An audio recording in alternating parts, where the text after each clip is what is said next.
NEET coaching సెంటర్లలో top 1 గా ఉంది శ్రీ ఆద్య మెడికల్ అకాడమీ. అడ్మిషన్స్ జరుగుతున్నవి, సంప్రదించండి.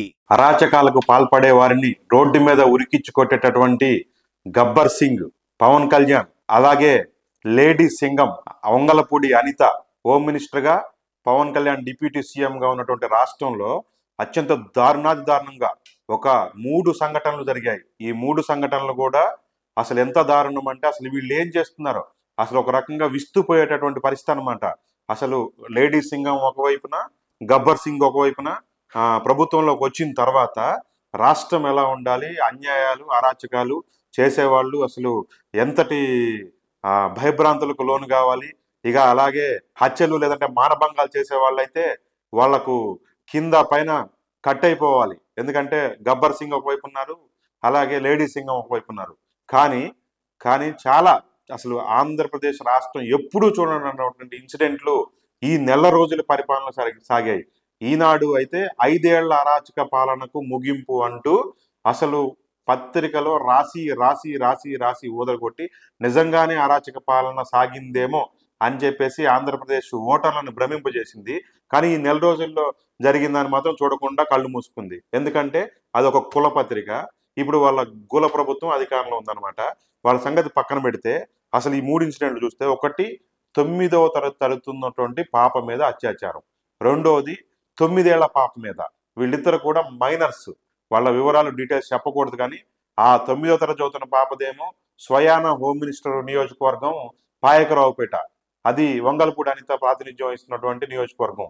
ఆవిడ గారైతే నెల రోజుల నుంచి అసలు కొత్తగా అసలు హోమ్ మినిస్టరు అసలు ఎంత టెర్రఫిక్ గా ఇచ్చేస్తారనేది మైకుల ముందు ఆగ్రహావేశాలు వ్యక్తం చేస్తున్నారు అనిత గారు.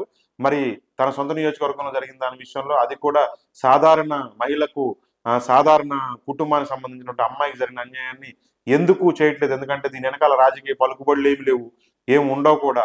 అది సాధారణమైన క్రైమ్. అంటే ప్రభుత్వ పాలన గాడి తప్పింది, వీళ్ళకి అసలు పాలన చేత కావట్లేదని చెప్పేసి చెప్పుకోవాలా. ఎందుకంటే బాబు గారంటే అసలు అడ్మినిస్ట్రేటర్ అంటారు. అసలు ఎంత డొల్లతనం అడ్మినిస్ట్రేషన్ అనేది నెల రోజులు చూపించారనమాట. 9వ తరగతి జరుగుతున్న పాప మీద అత్యాచారంలో నిందితుడిని పట్టుకోలేదు. 9 ఏళ్ల పాప నంద్యాల, అది చిన్న పాప. ఆ విషయంలో కూడా ఈ ప్రభుత్వంలో స్పందన లేదు, ఏమీ లేదు. ఇక ఈ 2 అంశాల మీద పవన్ కళ్యాణ్ అడిగితే, పవన్ కళ్యాణ్ అయితే అసలు ప్రీతి సుగాలి అంశాన్ని అయితే అసలు జగన్మోహన్ రెడ్డే స్వయంగా చేసినట్టుగా, లేకపోతే వైసీపీకి సంబంధించిన పెద్దలే దాంట్లో ఇన్వాల్వ్ అయినట్టుగా చాలా దారుణంగా ఉతికి ఆరేశారనమాట ఆ ఇష్యూని. అయితే ఆశ్చర్యం ఏంటంటే ఆ ఇష్యూ జరిగింది 2018లో చంద్రబాబు నాయుడు గారు అధికారంలో ఉండగా పవన్ కళ్యాణ్ గారు గెలిపించిన ప్రభుత్వంలో. కానీ వాళ్ళని పట్టుకొని వాళ్ళని ఇది చేయలేదు, వాళ్ళని శిక్షించలేదని చెప్పేసి జగన్మోహన్ రెడ్డిని నిలబెట్టి అడిగినటువంటి పవన్ కళ్యాణ్ ఇవాళ 2 పాపలు, చిన్న పిల్లల విషయంలో జరిగితే ఇవాళ మీడియా మాట్లాడితే ఆయన అంటున్నాడు చాలా లో స్వరంతో, అయ్యో ఇది చాలా జరగకూడని అంశం, నేను పత్రికల్లో చూశాను, నాకు బాధ కలిగింది, అసలు టీచర్లు అనే వాళ్ళు దండిచ్చేటటువంటి అవకాశం ఉంటే ఇట్లాంటివి జరగవు, అసలు అంటే సమాజం అంతా దారి తప్పిపోతా ఉందని చెప్పేసి వేదాంతం చెప్పారనమాట. మరి ఆయన గారి అధికారంలో ఉన్న ప్రభుత్వం పట్టించుకోవాల్సి వస్తున్న వేదాంతమా? నాకు వ్యతిరేకంగా ఉన్న ప్రభుత్వం ఉంటేనేమో, లేదంటే చంద్రబాబు గారి కోసం జగన్మోహన్ రెడ్డిని కడిగి పారేసి నిలేస్తా, తొక్కుతా, పాతాళానికి పాతాళానికి అని చెప్పేసి మాట్లాడి, ఇది ఇక్కడ పిల్లలకు, ఇక్కడ నీకు ప్రభుత్వం నువ్వు కక్ష తీర్చుకోవటం, జగన్మోహన్ రెడ్డి కక్ష తీర్చుకుని అయిపోయింది, నీ చేతిలో అధికారం ఉంది, అధికారం ఉన్నప్పుడు నేను ఇట్లా చేశానని చెప్పుకునే అవకాశం ఉన్నప్పుడు కూడా పవన్ కళ్యాణ్ ఏం మాత్రం కూడా స్పందించే పరిస్థితి లేకపోవడం నిజంగా బాధాకరం. ఇంకా అలాగే ఈ 2 ఇన్సిడెంట్లు అయితే అసలు పోలీస్ పాత్ర కూడా అసలు ఆంధ్రప్రదేశ్ పోలీసులకి పోలీసింగ్ లో అనేక అవార్డులు వచ్చాయి. మరి ఎందుకు పోలీసులు ఏమైపోయారు? మరి పోలీసుల చేతుల్ని అసలు ఎవరు కట్టేశారు? ఎందుకని ఇట్లా అయిపోతుంది? పాలన ఎందుకు ఇంత గాడి తప్పింది? నెల రోజుల్లోనే అసలు ఎందుకు ఇలా జరుగుతూ ఉంది? ఇక తర్వాత ఇంకొకటి, ఒక అతనైతే ఎవరో కొట్టారు, రక్తంతో జడ్జి ముందుకు డైరెక్ట్గా వెళ్ళిపోయాడు అనమాట. రక్తంతో జడ్జి ముందుకి, పోలీస్ స్టేషన్కి పోతే న్యాయం జరగలేదని చెప్పేసి డైరెక్ట్గా జడ్జికి పోయి మొరపెట్టుకోవటం. అసలు ఆంధ్రప్రదేశ్లో చూడని ఇన్సిడెంట్లు అనమాట ఇట్లాంటి. ఎందుకంటే ఒక పోలీస్ స్టేషన్కి వెళ్తే కనీసం రక్తంతో వచ్చినటువంటి పర్సన్కు ఫస్ట్ ఎయిడ్ చేయించాలి, అది కూడా జరగలేదన్నట్టు. ఫస్ట్ ఎయిడ్ చేయాల్సి ఎమ్మెల్సీ చేయాల్సినటువంటి వ్యక్తిని కూడా పట్టించుకోకపోతే ముందు జడ్జి స్పందించి అతనికి ముందు ఫస్ట్ ఎయిడ్ చేయించేటువంటి దౌర్భాగ్యం రాష్ట్రంలో వచ్చిందనమాట.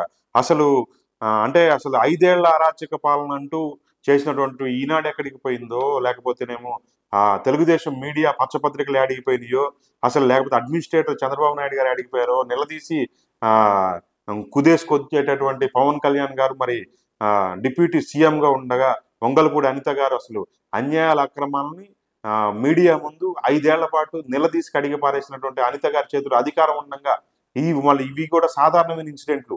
ఇప్పుడు వందలాది వేలాది రాజశేఖర రెడ్డి విగ్రహాలను ధ్వంసం చేశారు, వాటిని కాలుస్తున్నారు, విరగొడుతున్నారు.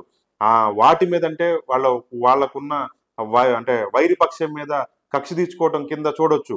ఇక వైఎస్ఆర్సీపీ కార్యకర్తలను కొట్టడం, ధ్వంసం చేయటం, వాళ్ళ ఇల్లులు ఆస్తులు ధ్వంసం చేయటం లెక్క రాకుండా జరుగుతుంది. సరే, అది వైరిపక్షం మీద దాడి అనుకోవచ్చు. అసలు ఈ సాధారణమైన అంశాలు, ప్రజాపాలనకు సంబంధించిన అంశాలు. దీంట్లో శిక్షిస్తే ఎవ్వరు తప్పుపట్టరు, పైగా ప్రజల నుంచి అప్రిషియేషన్ వస్తుంది. దాన్ని కూడా ఎందుకు చూడలేకపోతున్నారో, అసలు ఎందుకు ఇంత చేతగాని ప్రభుత్వంగా ఎందుకు ఉందో అనేటటువంటి విమర్శలు వస్తున్నాయి. ఇక ఇది ఎల్లో మీడియా ఇటువంటివి చూపించదు, ఇటువంటి సంఘటనలు జరగవు అనమాట. జగన్మోహన్ రెడ్డి అధికారంలో ఉన్నప్పుడే జరుగుతాయి.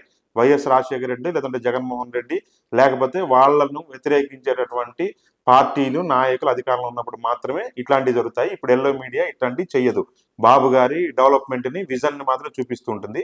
ఇక డైవర్షన్ పాలిటిక్స్ చేసే పనిలో బిజీగా ఉందన్నమాట. డైవర్షన్ అంటే జగన్మోహన్ రెడ్డి మీద నిందలన్నీ వేసి ప్రభుత్వ పథకాలు ఇవ్వకపోయినా పర్లేదని చెప్పేసేటటువంటి కార్యక్రమంలో ఎల్లో మీడియా పచ్చ బ్యాచ్ బిజీగా ఉన్న క్రమంలో ఈ జరిగినటువంటి ఇన్సిడెంట్స్ ఈ 3 కూడా విస్తుపోయేలాగున్నాయి. కాబట్టి సోషల్ మీడియాను ఫాలో అవుతున్న వాళ్ళైనా సరే ప్రజల్లోకి ఇట్లాంటివి తీసుకెళ్ళాలి. ప్రభుత్వం ఖచ్చితంగా ఇటువంటి మాత్రం మీద స్పందించేలాగా చేయాల్సింది ఖచ్చితంగా సోషల్ మీడియాగా మన మీద బాధ్యత ఉంది. కాబట్టి ఇటువంటి వీడియోలని మరిన్ని వచ్చేలాగా ప్రోత్సహించాలి. అలాగే మీ అభిప్రాయం ఏదైనా కామెంట్ చేయండి, అలాగే షేర్ చేయండి, లైక్ చేయటం మర్చిపోకండి. Thank you. మరొకసారి మరొక వీడియోతో కలుద్దాం.